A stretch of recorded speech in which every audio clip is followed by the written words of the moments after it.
Hello friends, good morning. अभी सुबह के 6 बज रहे हैं और अभी फ़िलहाल मैं पहुंच गया हूं भोपाल हाईवे के 11 मील कॉर्नर पर।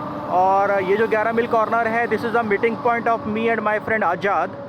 और हमारी हमेशा से जो भी ट्रिप होती है वो अनप्लान्ड होती है, तो दिस इज़ द पॉइंट जहाँ पर हम दोनों मिलते हैं। देन वी डिसाइड कि हमें भोपाल का कौन सा कोना आज एक्सप्लोर करना है। सो कुछ ही मिनटों में आज़ाद यहाँ पर आने वाला है। देन वी विल डिसाइड कि आज हम भोपाल का कौन सा कोना एक्सप्लोर करने वाले हैं। तो गूगल मैप पर हम लोगों ने एक जगह देखी है जो कि यहाँ से करीब करीब 40 किलोमीटर की दूरी पर है। तो मैंने और आज़ाद ने डिसाइड किया है कि आज हम इस जगह को एक्सप्लोर करते हैं।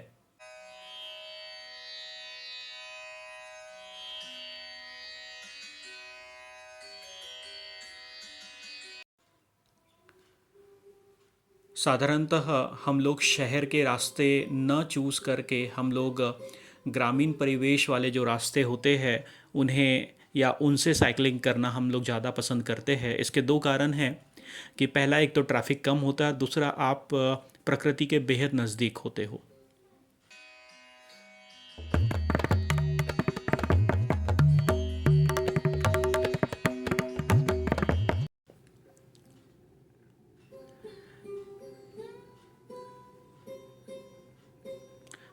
तो अभी करीब करीब हम लोग 37 किलोमीटर की जो दूरी है वह साइकिल से तय कर चुके हैं। और यह जो गांव है, इस गांव का नाम है दाहोद।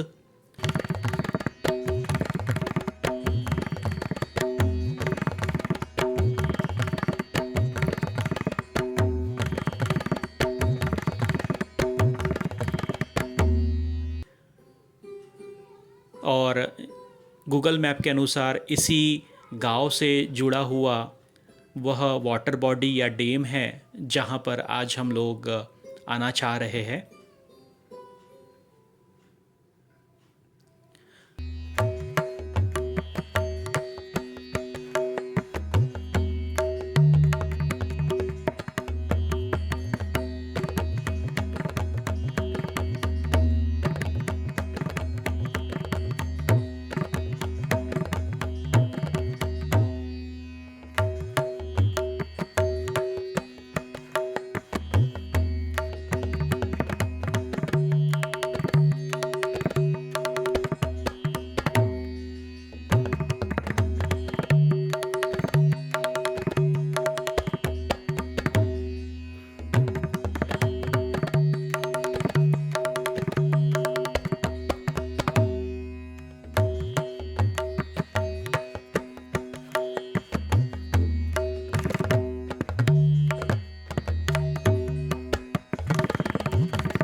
सो फ्रेंड्स, हम लोग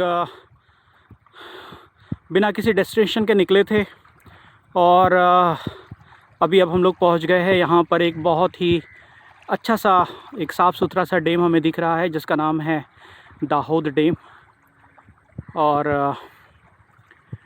अभी हम दाहोद डैम के एक दूसरे किनारे पर है और यहाँ से मुझे एक अपोजिट डिस्टेंस पर एक मंदिर जैसी कुछ आकृति दिख रही है। तो आई डोंट नो क्या है वो, लेकिन हम लोग कोशिश करेंगे, यदि पॉसिबल हुआ तो उस मंदिर को विज़िट ज़रूर करेंगे हम लोग।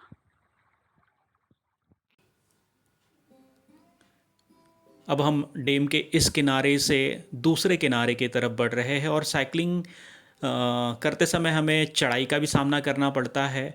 और चढ़ाई का असली रिवार्ड तब मिलता है जब इस तरीके की ढलान हो।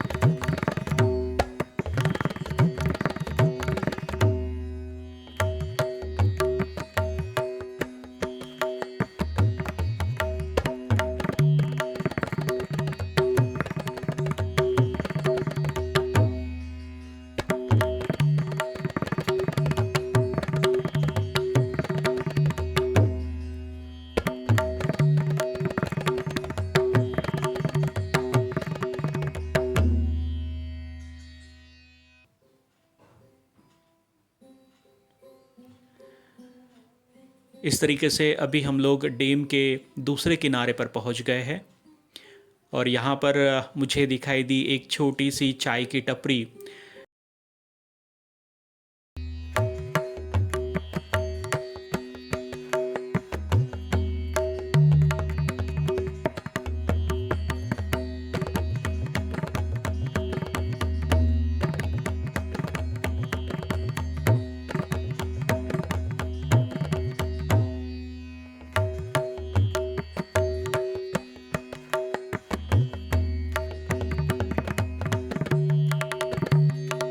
ऐसी बरसात हो, फुहार हो और ऐसे में यदि गर्मा गर्म चाय मिल जाए तो इससे बेहतर चीज़ और कुछ नहीं हो सकती।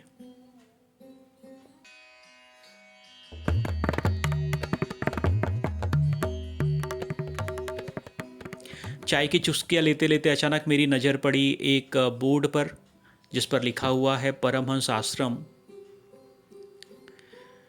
नाम सुनते से ही अचानक एक अजीब सा आकर्षण सा होने लगा मुझे और मैंने और आज़ाद ने डिसाइड किया कि हमें इस जगह को ज़रूर देखना चाहिए।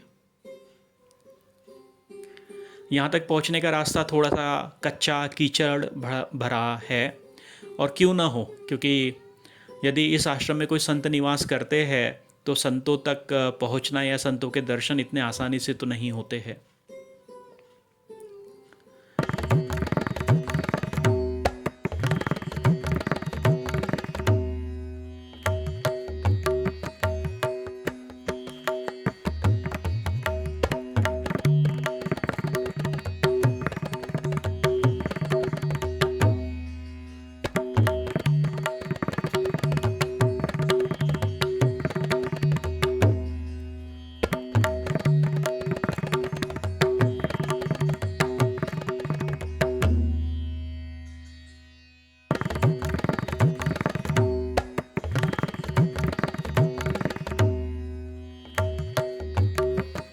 धीरे धीरे चढ़ाई चढ़ते हुए हम लोग एक बहुत बड़े से गेट के सामने आकर खड़े हो गए।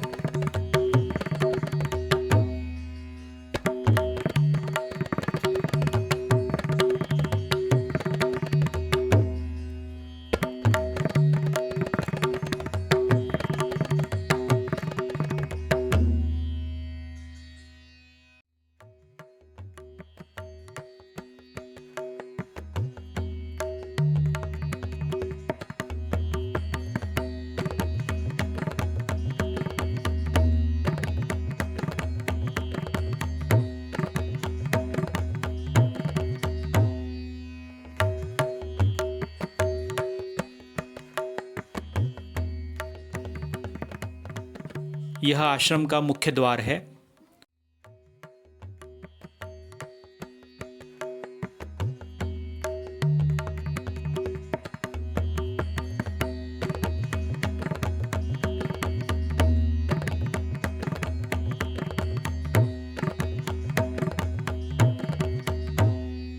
और इस द्वार को क्रॉस करते से ही लगा कि हम किसी तपोवन में आ गए हैं। चारों तरफ हरियाली, कोयल, दूसरे पंछियों की आवाज़, वास्तव में किसी तपोवन जैसा अनुभव हो रहा है।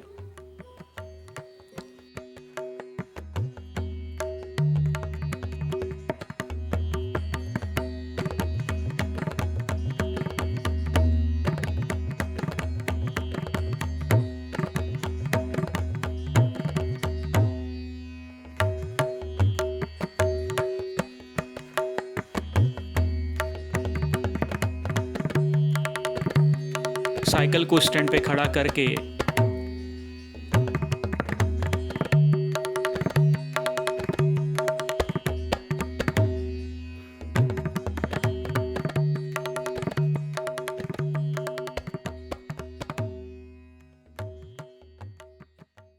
महाराज जी को अपना संक्षिप्त परिचय दिया हम लोगों ने। उन्होंने हमें इशारे से कहा कि अभी आप लोग सीढ़ियों पर बैठिए।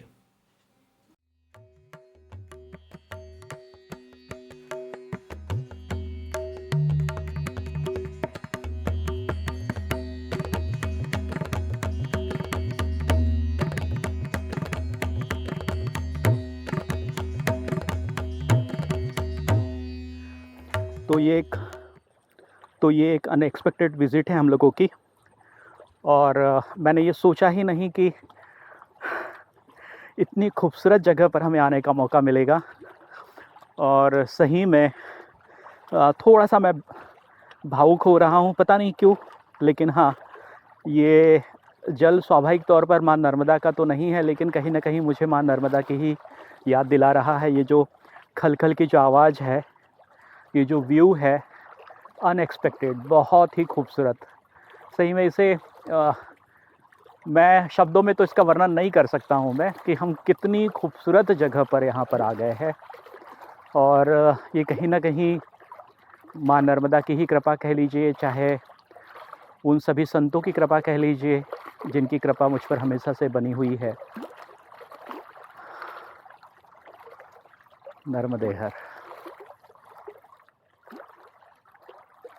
बिल्कुल स्तब्ध हूँ मैं, क्या बोलूँ क्या नहीं मेरे समझ में नहीं आ रहा है। शायद ये जगह भी ऐसी है कि यहाँ पर मेरा बोलना ठीक होगा भी नहीं, बेहतर है कि हम इसी कलकल की आवाज़ को सुने।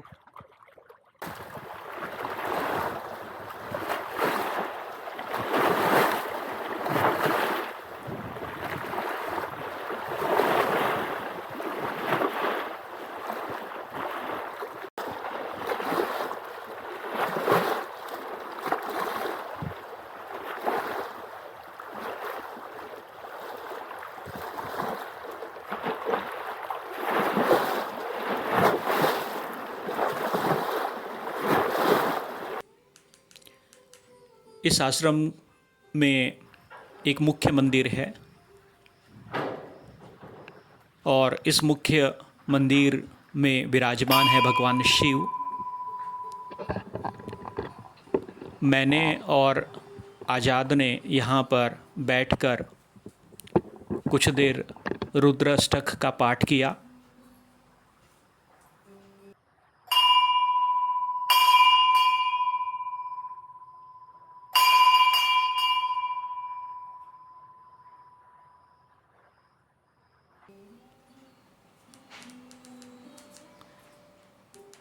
इसी बीच महाराज जी ने हमें आवाज़ दी, और महाराज जी के साथ हम उनका जो साधना स्थल है या जो मुख्य भजन स्थल है वहाँ की तरफ हम लोग बढ़ने लगे। यह बेहद ही खूबसूरत जगह है। मैं यहाँ की रिकॉर्डिंग करना चाह रहा था और महाराज जी का इंटरव्यू करना चाह रहा था, पर उन्होंने मना कर दिया। जो यहाँ पर महाराज जी है उनका नाम स्वामी नवीनानंद जी है। इनके गुरु परमहंस धारकुंडी जी महाराज है।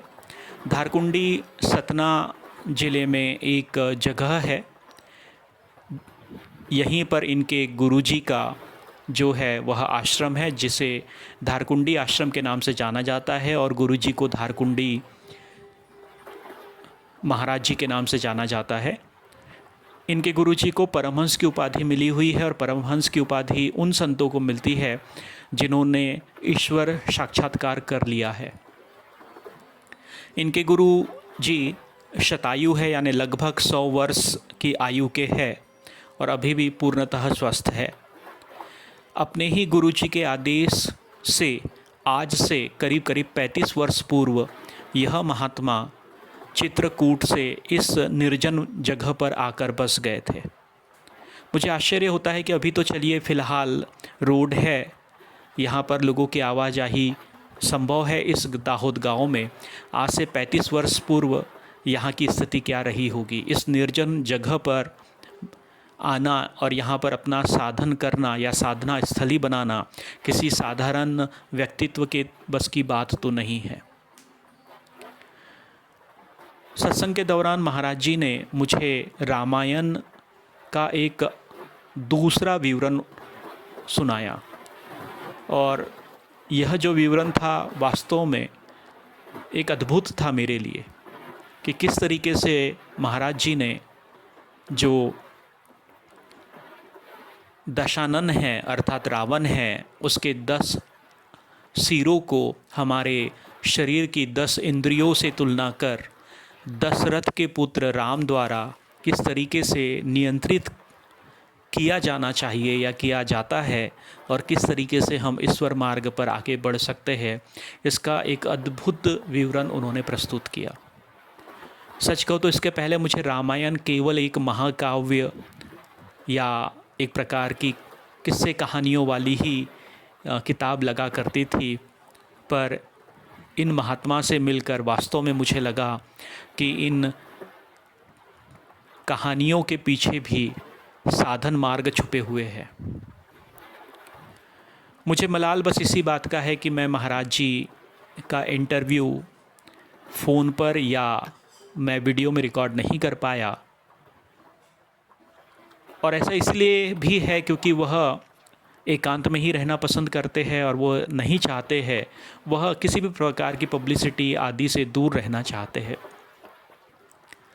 यह मेरे लिए सौभाग्य की बात रही, माँ नर्मदा की कृपा रही, माँ नर्मदा किनारे उपस्थित समस्त संतों की कृपा रही कि इस प्रकार के महात्माओं से मुझे आज मिलने का मौका मिला। सफ़र पूरा करके अब हम लोग वापस अपने शहरी जीवन में लौट रहे हैं, इसी उम्मीद से कि अगली बार फिर किसी नई जगह, नए महात्मा, नए धारा को हम पुनः खोज पाए। नर्मदे हर।